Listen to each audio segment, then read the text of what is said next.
If you've been staring at a blank screen trying to write the perfect one-liner that explains your entire business in a single sentence, that also sounds clever and professional and not salesy, but also compelling enough that someone instantly wants to buy from you, it's time to pause.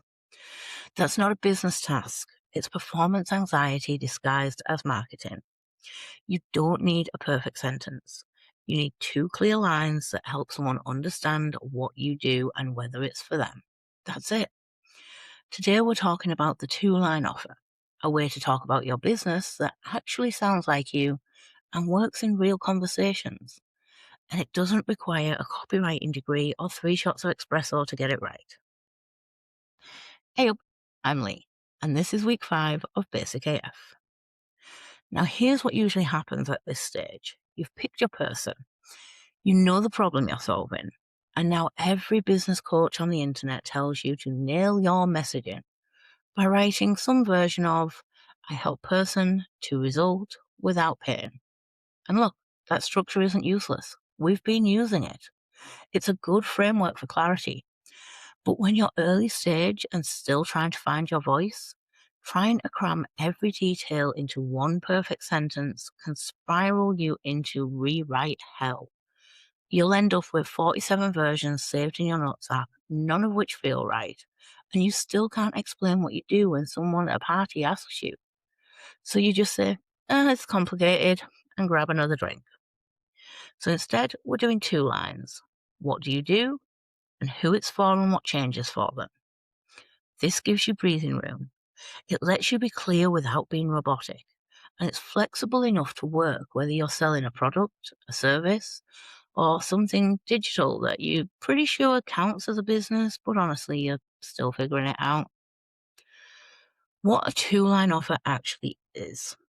Line 1 answers, what do you sell? Line 2 answers, who it's for, and what does it help them do, feel, or achieve. That's it. You're not trying to write ad copy. You're not trying to sound like a brand. You're definitely not trying to sound like a LinkedIn influencer who posts those motivational quotes over a sunset photo. You're just practicing clarity so that when someone says, so what do? You have an answer that doesn't trail off into, it's kind of hard to explain, while you stand there internally screaming. Here's some examples across different business types. Physical products. I make sensory-friendly weighted lap pads for kids. They're designed for parents of ND children who need a calm-down tool that actually works at home and school. A service. I run a small group strength training sessions for women over 40. It's for people who want to feel stronger without gym intimidation or injury risk. Digital products. I sell Notion templates for solo business owners. They're built for people who want simple systems without spending hours setting them up or watching 47 YouTube tutorials. Notice, none of these are perfect.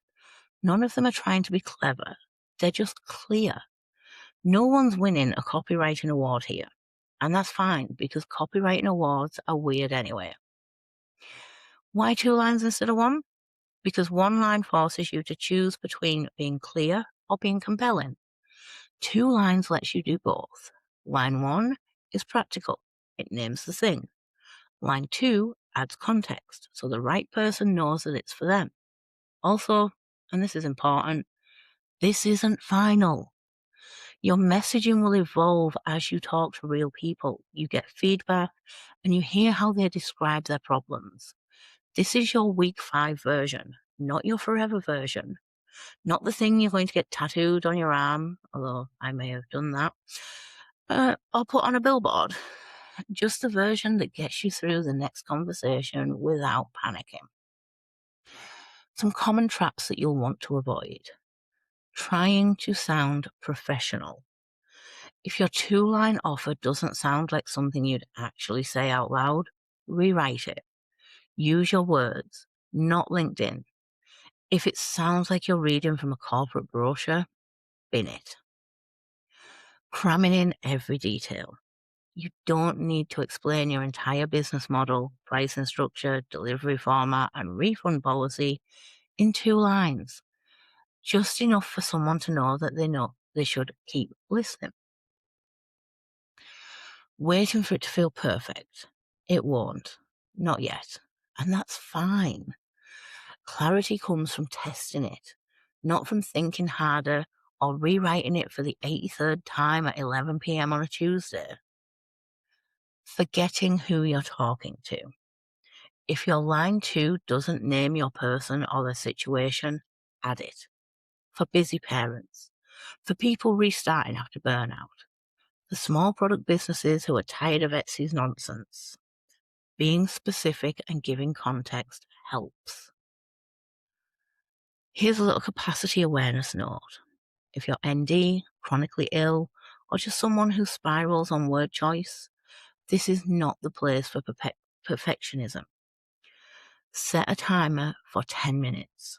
Write 3 versions. Pick the clearest one. Done. If you're still staring at it after 10 minutes thinking, but what if there's a better word? There probably is, but you'll find it later when you're actually using this in the wild. Not now. Now you just need something that works. You can and will adjust this as you go. The goal right now is good enough to use, not good enough to trademark or present to a focus group. And your reality check. Where does this fit into your business? You're not writing a tagline for a billboard. You're writing something you can post in your bio, say when someone asks you what you do, use as a first line in a DM or an email, or put at the top of a simple sales page. That's all this needs to do right now. It doesn't need to win awards. It doesn't need to go viral. It just needs to make sense when somebody reads or hears it. Here's what you're doing this week. Write line 1, what you sell. Name the thing, product, service, template, toolkit, whatever it is. Keep it simple. If your mum wouldn't understand it, simplify. Write line 2, who it's for and what changes. Add context. Who needs this? What gets better for them? What problem do they stop having? Test it out loud. Say it to yourself. Say it to a friend. Talk to the mirror. Does it sound like you? Does it make sense? If it sounds like a robot reading a script, try again. And finally, post it in BBS Saturday thread. Share your 2-line offer. If it feels messy or unclear, say so. That's what feedback is for. No one in there is going to be judging. We're all just trying to explain what we do without sounding like a LinkedIn ad. You could also try using it somewhere this week. Put it in your Instagram bio. Use it in a DM. Add it to your notes. Just start using it so it becomes real instead of theory. The more you use it, the less weird it's going to feel. Well, maybe. Post your 2-line offer in the BBS Saturday thread, and if you want feedback, drop it in exactly as is. Messy is fine, half-baked is fine, I hate this, but here it is anyway, is also fine. Then go into week 5 in the classroom. If you want to do a deeper dive, grab some worksheets and just make life simpler for yourself. Next week, we're talking about validation without burnout, because before you build the whole thing, you need to know if people actually want it. And no, that doesn't mean running a massive launch or doing 100 discovery calls or posting polls in Facebook groups and crying about the results. It means asking 5 good questions and actually listening to the answers. Revolutionary, I know. I'll see you then.